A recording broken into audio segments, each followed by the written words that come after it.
타도심경으로 우리 신앙을 고백하겠습니다. 나는 전능하신 아버지 하나님 천재 창조주를 믿습니다. 나는 그의 유일하신 아들 우리 주 예수 그리스도를 믿습니다. 그는 성령으로 잉태되어 동정녀 마리아에게서 나시고 본디오 빌라도에게 고난을 받아 십자가에 못 박혀 죽으시고 장사된 지 사흘 만에 죽은 자 가운데서 다시 살아나셨으며 하늘에 오르시어 전능하신 아버지 하나님 우편에 앉아 계시다가 거기로부터 살아있는 자와 죽은 자를 심판하러 오십니다. 나는 성령을 믿으며 거룩한 공교회와 성도의 교제와 죄를 용서받는 것과 몸의 부활과 영생을 믿습니다. 아멘. 하나님께서 오늘 우리에게 주시는 말씀은 고린도후서 9장입니다. 신약성경 294쪽 고린도후서 9장을 교독하겠습니다. 성도를 섬기는 일에 대하여는 내가 너희에게 쓸 필요가 없나니 이는 내가 너희의 원함을 알미라. 내가 너희를 위하여 마게도냐인들에게 아가야에서는 1년 전부터 준비하였다는 것을 자랑하였는데 과연 너희의 열심이 퍽 많은 사람들을 분발하게 하였느니라. 그런데 이 형제들을 보낸 것은 이 일에 너희를 위한 우리의 자랑이 헛되지 않고 내가 말한 것 같이 준비하게 하려 함이라. 혹 마게도냐인들이 나와 함께 가서 너희가 준비하지 아니한 것을 보면 너희는 고사하고 우리가 이 믿던 것에 부끄러움을 당할까 두려워하노라. 그러므로 내가 이 형제들로 먼저 너희에게 가서 너희가 전에 약속한 연보를 미리 준비하게 하도록 권면하는 것이 필요한 줄 생각하였노니 이렇게 준비하여야 참 연보답고 억지가 아니니라. 이것이 곧 적게 심는 자는 적게 거두고 많이 심는 자는 많이 거둔다 하는 말이로다. 각각 그 마음에 정한 대로 할 것이요 인색함으로나 억지로 하지 말지니 하나님은 즐겨 내는 자를 사랑하시느니라. 하나님이 능히 모든 은혜를 너희에게 넘치게 하시나니 이는 너희로 모든 일에 항상 모든 것이 넉넉하여 모든 착한 일을 넘치게 하려 하심이라.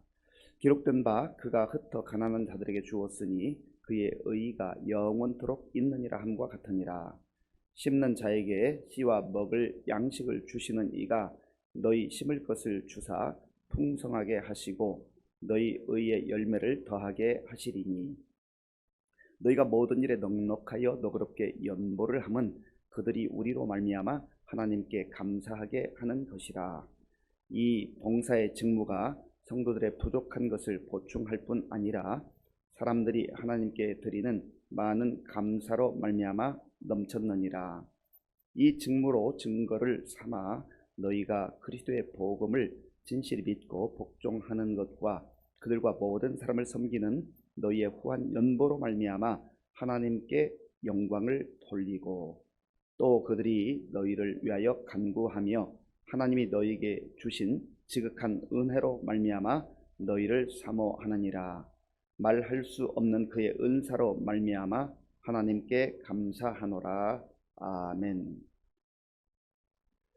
하나님은 전능하신 하나님입니다. 전능하다라고 하는 말은 모든 것을 하실 수 있는 하나님이다 하는 뜻입니다. 능력의 하나님이다.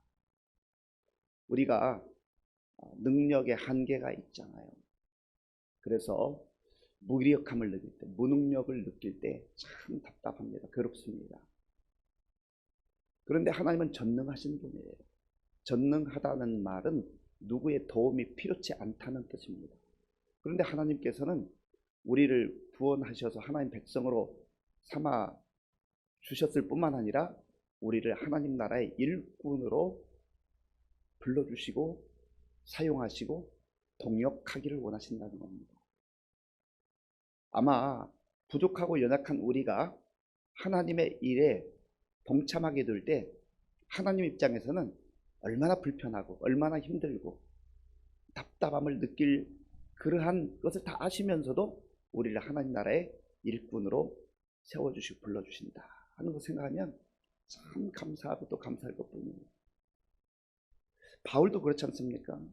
바울도 사실 하나님의 입장에서 보면 하나님 나라에 방해되던 사람, 그래서 하나님의 진노와 심판을 받아 마땅한 사람인데 하나님 나라의 일꾼으로 불러주셨잖아요. 하나님의 큰 사랑과 은혜입니다. 우리도 마찬가지예요. 그리고 왜 불러주셨는가?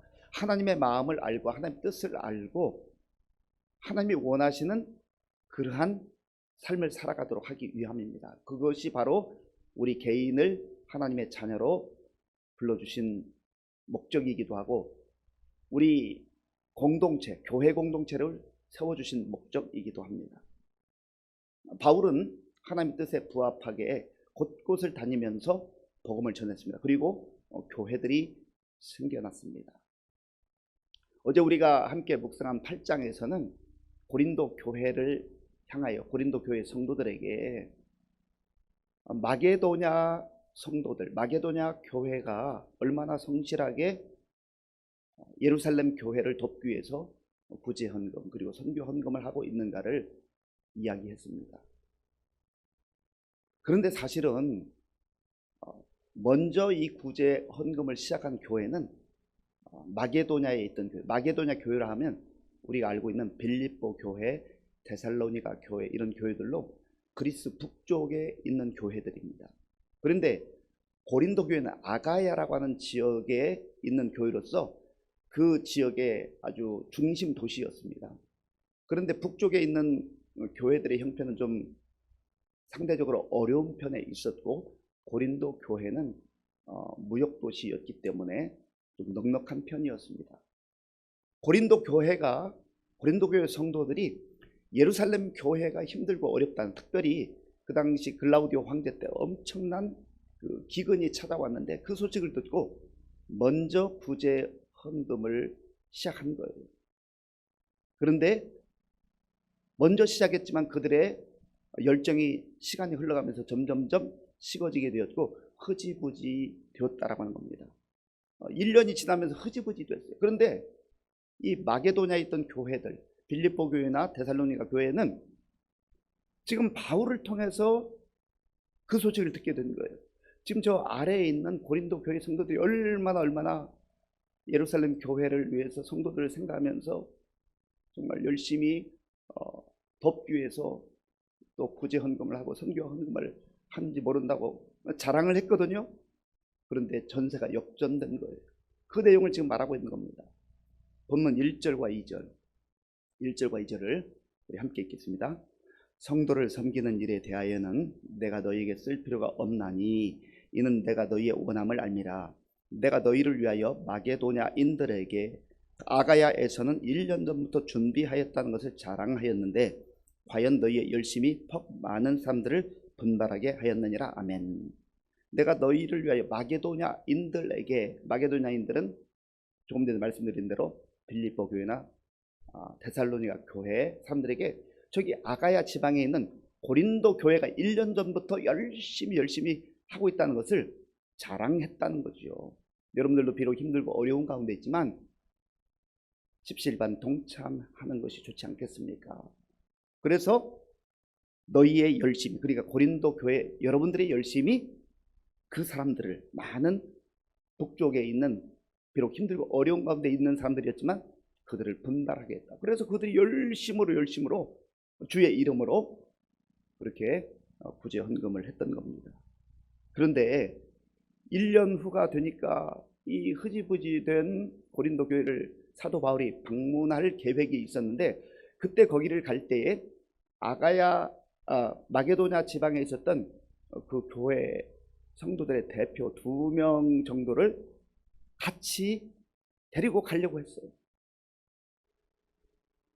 지금 저기 고린도 교회 성도들이 열심히 한다고 자랑을 해서 북쪽에서는 헌금을 다 준비했는데 그 북쪽에 있는 대표들과 바울이 거기를 갔을 때에 그들이 제대로 준비가 되어 있지 않다고 한다면 먼저는 고린도 교회 성도들이 부끄러움을 당할 것 아니겠습니까? 그 마게도냐 지방에서 왔던 사람들이 아니 여기 교회가 열심히 한다고 그래서 우리가 자극을 받아서 정말 우리가 부족한 가운데서도 열심히 이렇게 했는데 막상 가보니까 이들은 전혀 준비가 안 돼 있는 거예요. 허둥지둥. 그리고 또 그 고린도 교회 성도들을 자랑했던 바울의 입장에서는 바울이 마치 거짓말이라도 한 것처럼 그렇게 되면 피차 부끄러운 상태에 빠질 것 아니겠습니까? 바울은 자기의 자존심이나 체면 때문에 그런 것이 아니라 사실 고린도 교회 성도들을 사랑하고 아끼기 때문에 그들이 부끄러움을 당하지 않도록 보호하려고 하는 목적이 있었던 것입니다. 그래서 지금 3절과 4절에서 그 내용을 설명합니다. 제가 3절 4절에 읽겠습니다.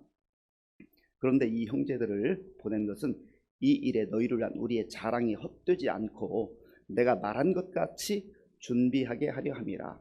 혹 마게도냐인들이 나와 함께 가서 너희가 준비하지 아니한 것을 보면 너희는 고사하고 우리가 이 믿던 것에 부끄러움을 당할까 두려워하노라. 그러니까 부끄러움을 당하지 말고 미리 준비하는 것이 좋지 않겠습니까? 라고 지금 사람들을 보내서 준비케 하는 것이죠. 그러니까 바울의 세심한 배려가 담겨 있는 거예요. 그냥 책망만 하고 왜 여러분들 그렇게 제대로 하지 않았습니까? 그런 마음이 아니에요. 아버지 하나님의 마음, 주님의 마음으로 그들을 보호하기를 원하고 특별히 다른 사람을 섬기는 일에 함께 하기를 원하는 것이죠. 이것이 바로 아버지 하나님의 마음입니다. 그래서 그들에게 권면하기를 여러분들이 잘 준비하고 정성껏 준비했으면 좋겠습니다. 권하는 것이죠. 5절을 제가 읽겠습니다.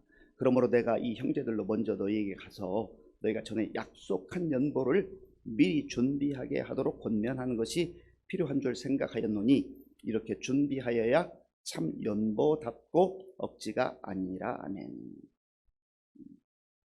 교회를 섬기고 성도들을 섬기고 또 하나님 나라의 일꾼으로 동참할 때 우리가 미리 준비한다는 게 얼마나 중요한지 마음이 담겨 있는 거죠. 요즘 청년들은 상당히 많은 청년들이 저녁 늦게까지 활동을 합니다. 새벽까지 활동을 하고 늦게 자고 늦게 일어나요. 그래서 제가 우리 청년들에게 주일 예배를 강조할 때 여러분들의 예배는 주일날 시작되는 게 아니라 토요일날 시작됩니다.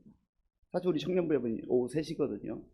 물론 부지런하게 또 아동부 교사나 청소년부 교사로 섬기는 정말 우리 청년들도 있어요. 그런데 또 어떤 청년들은 오후 3시에 예배를 드림에도 불구하고 그 오후 3시에도 또 늦게 와요.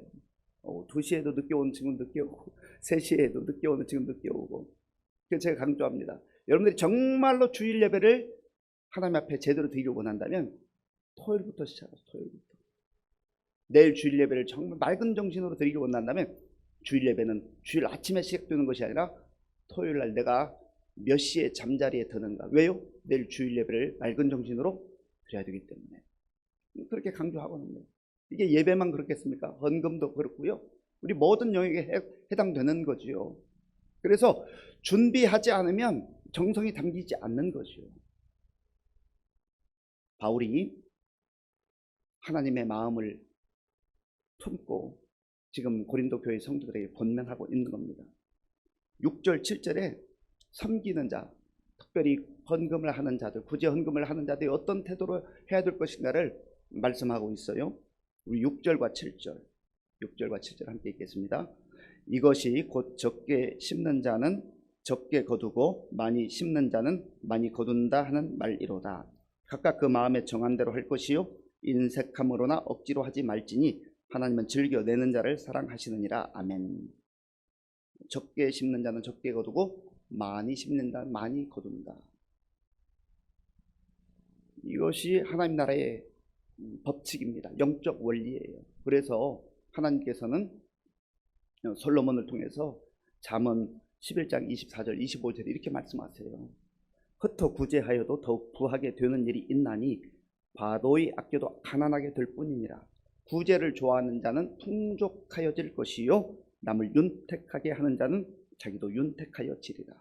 아멘. 이것은 단순히 물질의 양이 늘어나는 것만을 전제하는 것, 그것은 아니에요. 물론 그것을 전제하기도 하지만 그러나 남에게 베풀고 남에게 주면서 사는 인생, 내가 주님께 받은 은혜가 너무 귀하고 크기 때문에 남에게 베푸는 삶을 사는 그 삶에 기쁨이 넘치고 감사가 넘치고 그 삶이 풍족하게 된다. 마음이 우선 넉넉한 거예요. 사실 남을 돕고 구제하고 또 헌금하고 하는 이러한 성도들의 모습을 보면요, 모든 것이 다 넉넉해서만 하는 것은 아니에요. 어떤 분들은 정말 힘들고 어려운 여건 속에서도 나눠주는 마음이 큰 거, 믿음이 큰 거예요. 사랑이 큰 거예요. 그 양으로 보면 적을지도 몰라요. 그러나 그 마음은 누구보다도 넉넉하고 부요한 자로 살아가고 있단 말이죠. 그래서 바울은 고린도후서 6장에서 우리가 무명한 자 같으나 유명한 자요, 가난한 자 같으나 부요한 자로서 모든 것을 가진 자로다.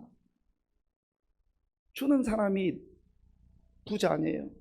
주는 사람이 잘 사는 것 아니에요. 주의 이름으로 쓴 것만 하나님 나라에서 계산된다. 하나님께서 우리가 주의 이름을 위해서 쓴 것만, 자기 배를 채우고 자기 욕망을 채우기 위해서 쓴 것 말고 복음을 위해서, 하나님 나라를 위해서, 주님을 위해서 쓴 것만 하나님께서 계산하신다라고 하는 그러한 그 내용을 설명한 그 글이 있더라고요. 저는 전적으로 동의합니다. 그래서 예수님께서도 너희의 보물을 하늘에 쌓아두라, 너희의 물질이 있는 곳에 마음이 있다 한 이유가 그것 아니겠어요? 이것은 단순히 물질적으로 보는 그런 시각이 아니라 영적으로 하나님 나라를 바라보는 그런 시각에서 말씀하는 거죠. 특별히 우리가 헌금을 하든 남을 섬기는 일이든 주의 이름으로 할 때 억지로 하지 말라. 억지로 하지 말라.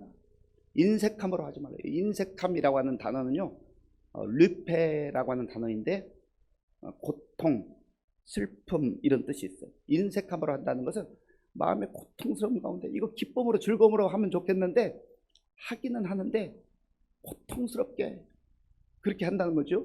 그리고 억지로 한다는 것은 아난케라고 하는 단어인데 강요 받아서 하는 것처럼 그렇게 한다는 거죠. 그러니까 그 마음에는 자원하는 마음이 없어요. 체면 때문에 하기도 하고 다른 사람 눈치를 보면서 하기도 하고 또 어떤 경우는 하면서도 주님의 마음으로 하는 것이 아니라 자기 만족으로 하는 경우도 있단 말이죠.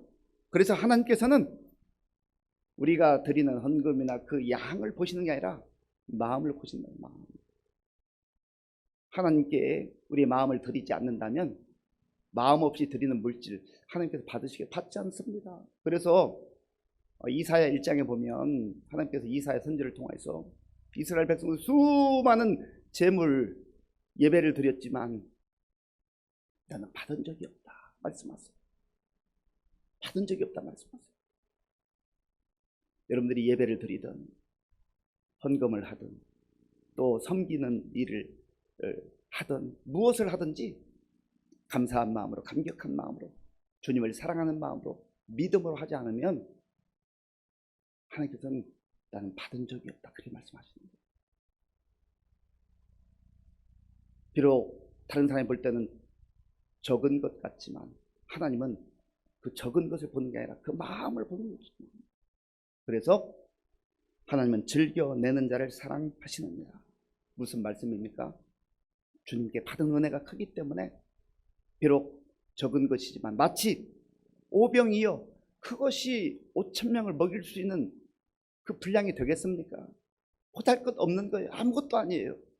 그런데 정성으로 믿음으로 드리면 하나님께서는 그것을 통해서 하나님의 방법으로 많은 사람들을 먹이고 역사하시는 것입니다. 우리가 그러한 일에 함께 동참하게 되는 거예요. 쓰임받게 되는 거예요.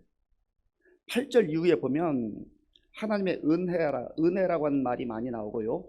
또 넉넉하고 풍성하다 이런 단어들이 많이 등장합니다. 하나님께서 은혜를 베풀어 주셔서 성도들에게, 교회에게 모든 것을 주셨다라고 하는 거예요. 자, 8절 우리 함께 읽겠습니다. 하나님이 능히 모든 은혜를 너희에게 넘치게 하시나니 이는 너희로 모든 일에 항상 모든 것이 넉넉하여 모든 착한 일을 넘치게 하게 하려 하심이라. 아멘. 하나님께서 은혜를 베풀어 주셔서 넘치게 하신다. 그리고 모든 일에 항상 모든 것이 넉넉하여 자기 자신만을 위해서 욕심을 가지고 그 욕심을 채우기 위함이 아니라 주의 이름으로 교회를 섬기고 성도를 섬기고 하나님 나라를 확장하는데 쓰임 받도록 하신다는 것이죠. 10절 11절을 제가 읽겠습니다. 단어를 한번 주목해 보십시오.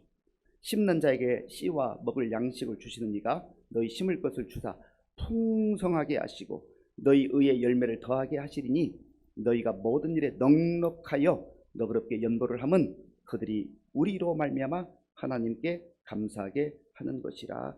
아멘. 12절 13절 그 이후에도 보면 넉넉하다, 풍성하다, 넘쳤다 이런 단어들이 계속해서 등장해. 뭘 말하는 것입니까? 이것은 물질의 양이 많았다, 헌금의 양이 많았다라고 하는 것을 말하는 것이 아니라 그것을 포함하면서도 하나님께서 주신 은혜를 기억하고 주의 이름으로 섬기는 자들에게 하나님께서 넉넉한 은혜를 계속해서 공급해 주신다는 거예요. 사랑하는 성도 여러분, 오늘 저와 여러분들이 이 말씀을 통해서 다시 한번 결단하고 또 다짐해야 할 것은 인색함으로 살지 말고 억지로 하지 말고 무엇을 하든지 감사함으로 감격함으로 자원하는 마음으로 받은 은혜 내가 흘려보낸다. 저는 우리 교회 성도님들이 다 그렇게 살았으면 좋겠어요. 제가 우리 청년들에게도 도전합니다. 여러분들 열심히 일하세요. 여러분들 열심히 공부하세요. 왜요? 그저 나 잘 먹고 잘 살기 위해서가 아니라 그래야 하나님께서 여러분들을 통해서 5명 섬길 사람이 10명을 섬기고 10명을 섬길 사람이 100사람을 섬기고 100사람을 섬길 수 있는 사람이 그것을 넘어서서 1000명을 섬기고 그게 잘 사는 것 아니겠어요? 그게 복된 인생 아니겠습니까? 흔히 말하는 공부해서 남주냐, 이건 세상적 시각이에요. 세상적 가치. 공부해서 남주자, 이것이 바로 하나님 나라의 가치입니다. 왜냐하면 그게 복된 인생이고 그게 잘 사는 인생이거든요. 좀 폭넓게 봐야 된다는 것입니다. 우리가 하나님 앞에서 억지로 하지 말고 인색함으로 하지 말고 체면 때문에 하지 말고 무엇을 하든지 그게 헌금이 되었던 또 섬기는 일이 되었던 봉사가 되었던 간에 받은 바 은혜를 기억하며 감격과 기쁨으로 잘 감당하셔서 하나님께 영광 돌리고 또 다른 많은 사람들에게 복이 흘러갈 수 있는 축복의 통로로 쓰임받는 저와 여러분들이 될 수 있기를 바랍니다. 아버지 하나님 감사합니다. 오늘도 우리에게 은혜를 베풀어 주셔서 새날을 주시고 하나님께 예배드리며 또 말씀 듣고 기도하게 하셔서 감사합니다. 하나님, 들은 바 말씀을 우리의 마음에 심장에 새기게 하시고 이 말씀대로 우리의 삶의 현장 속에서 순종하며 또 실천하며 살아갈 수 있도록 도와주시옵소서. 예수님의 이름으로 기도하옵나이다. 아멘. 주기도문으로 예배를 마치겠습니다. 하늘에 계신 우리 아버지, 아버지의 이름을 거룩하게 하시며 아버지의 나라가 오게 하시며 아버지의 뜻이 하늘에서와 같이 땅에서도 이루어지게 하소서. 오늘 우리에게 일용할 양식을 주시고 우리가 우리에게 잘못한 사람을 용서하여 준 것 같이 우리 죄를 용서하여 주시고 우리를 시험에 빠지지 않게 하시고 악에서 구하소서. 나라와 권능과 영광이 영원히 아버지의 것입니다. 아멘. 오늘 우리에게 주신 말씀을 생각하면서 기도할 때 고린도 교회 성도들처럼 먼저 시작했는데 먼저 열심히 있었는데 흐지부지 되어 우리의 모습이 있다고 한다면 지금 바울을 통해서 주신 하나님의 말씀을 마음에 새기고 준비하고 또 열심을 회복하게 해달라고, 그리고 우리가 헌금을 하는 일이든 예배 드리는 일이든 또 섬기는 일이든 무슨 일을 하든지 억지로 하거나 인색함으로 하지 말고 자원하는 마음으로 즐거움으로 할 때 하나님께서 더 많은 은혜를 주시고 더 많은 사람들을 섬길 수 있는 기회를 주시는 걸 알고 그렇게 살게 할 수 없어 기도하시기 바랍니다. 우리 나라와 민족을 위해서 또 지도자들을 위해서 기도해 주시고 우리 교회에 또 많은 어르신들과 환우들을 위해서 기도할 때 우리 안흥준 집사님 위해서 꼭 기도해 주시기 바랍니다. 어제 수요 기도회 때도 우리가 기도하고 또 말씀을 드렸는데 어저께 2차례 거쳐서 뇌 수술을 했습니다. 지금 의식이 없는 상태고 굉장히 위험한 상황 속에 있습니다. 오늘 내일 모레 우리 3일 동안 좀 집중적으로 기도하시는데 여건이 되면 좀 하루에 한 끼 정도 금식하면서 우리가 같이 기도 했으면 좋겠다 생각이 듭니다. 또 이외에도 우리 병원에서 지금 투병제에서 강명규 집사님, 또 우리 전원자 권사님, 또 우리 박지영 권사님 비롯해서 지금 어려운 가운데 있는 우리 환우들 위해서 기도해 주시기 바랍니다. 우리 다음 세대를 위해서 기도해 주시고요. 또 우리 선생님들, 교역자들 위해서도 기도해 주시기 바랍니다. 지금 세계 곳곳에 나가 복음 전하는 우리 선교사님들 위해서 함께 기도하겠습니다. 아버지 하나님 감사합니다. 하나님께서 은혜를 베풀어 주셔서 오늘도 우리에게 복된 날 주시고 또 하나님께 예배드리며 말씀드리게 하신 것을 감사합니다. 하나님, 우리가 하나님 앞에서 부름받고 하나님의 자녀로 택함을 받고 또 하나님 나라의 일꾼으로 부름받아서 살아갈 수 있는 것이 얼마나 감사한 일인지 알 수가 없습니다. 아버지 하나님, 바울을 통하여서 하나님께서 고린도 교회 성도들을 사랑하심으로 그들에게 주셨던 말씀을 오늘 나에게 우리 교회에 주신 말씀으로 받기로 합니다. 하나님 아버지, 한때 열심히 있었지만 열심히 식어지고 흐지부지 된 우리들의 믿음 생활을 불쌍히 여겨 주시옵소서. 하나님 아버지, 원하옵나니 우리의 심령 속에 성령의 불을 다시금 아버지여 허락하셔서 우리의 더러운 것들 태워지게 하시고 우리의 식었던 열심이 회복되게 하시고 복음의 열정으로 다시금 무장할 수 있도록 인도하여 주시옵소서. 하나님 아버지, 우리가 영적으로 게으르고 정말 하나님 뜻과 상관없이 주님으로부터 멀어져 있는 사람들이 다시금 회복되게 하시고 질서 있는 삶이 될 수 있도록 인도하여 주시기를 원합니다. 하나님 아버지, 우리가 하나님 앞에서 믿음 생활을 할 때에 하나님 예배, 또 기도 생활, 헌금 생활, 또 섬기는 생활, 이 모든 영역에 있어서 억지로 하지 말게 하시고 인색함으로 하지 말게 하시고 하나님 아버지여 감사한 마음으로, 감격한 마음으로 주님 앞에서 우리의 마음을 드리며 그렇게 믿음 생활할 수 있도록 인도하여 주시기를 원합니다. 주여 도와주시옵소서.